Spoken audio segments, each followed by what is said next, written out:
Life is filled with circuses. You will fail. You will likely fail often. It will be painful. It will be discouraging. At times, it will test you to your very core. The most important question to ask is, what pain do you want in your life? What are you willing to struggle for? Anything worthwhile is going to require some degree of pain and struggle. So, if you're oriented toward the pain and the struggle, you're probably going to be more aligned with what you're capable of accomplishing rather than if you just orient toward the pleasures. The thing that brought you down, that broke you down, that made you feel like you were losing everything, that's right, gave you back everything when you used that to serve the people that were struggling with it. If you can survive the temporary, on the other side of temporary pain, you meet another version of yourself, another insight about yourself. And that's why it's so important to grow as a person, because the more we grow and become a new person, we can help those that used to be like us. And that's why you and I are so addicted to growing and learning, and we're curious, because if you used to be a broken person and you no longer are quite as broken, you can help broken people. If you used to be broke financially and you no longer are, you can help people. Whatever you do for a living, at one time you didn't know about it and now you do. You can help those who need to know about it. And so you're immensely qualified if you understand the power of doing one more. It's hard to imagine, but you have to learn how to fail. Because I'm going to explain this to you. I had big dreams. A lot of us have big dreams, big goals. And when you have goals that are maybe outside your reach, you have to know that getting to that goal, you're gonna have a lot of bad days, a lot of setbacks. We say, find the thing which you enjoy the most, but really what you're finding is, what is the pain you're prepared to swallow the most? Nothing worthwhile is going to come without discomfort. Do not act afraid. And if the shark, hungry for a midnight snack, darts towards you, then summons up all your strength and punch him in the snout, and he will turn and swim away. There are a lot of sharks in the world. If you hope to complete the swim, you will have to deal with them. And we keep living from it or trying to move away from it. Create a new future. Don't move away from the past. Create a brilliant, imaginative, curious, vibrant vision for your life. Most people operate out of their personal history, out of their memory, things they have done, things they've experienced, things they've seen, things that they have observed. What I'm suggesting that you operate out of a larger vision of yourself.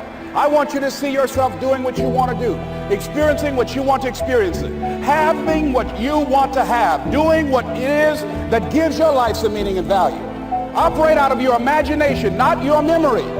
Because whenever you look at where you want to go, I'm wanting to warn you, you will have some conversation back here after you go through the data that you've experienced in life saying you can't do it. A lot of people are driven by pain rather than pleasure, right? 100%. And the chip on your shoulder accounts for so much. It can account for so much, right? Somebody who had a really bad period of mental health, they suffered with anxiety attacks, and it lost them something, or somebody scorned them, and they go, oh, okay. And then they decide to commit themselves to mental health and improving the texture of their own mind.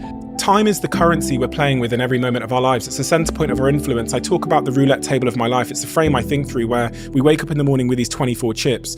If you spend 8 hours sleeping, you wake up with 16 chips left. And how you place those chips on this roulette table that sits in front of us. There was no passion, no drive, no nothing. But I had this fire that I'm going to be somebody. And it has to be there, because on all those bad days and all those days you don't want to do shit, you have to be your own motivator, your own coach, your own trainer, your own everything. So to do that, you have to come into work, and work is, whatever your work may be, ready to go.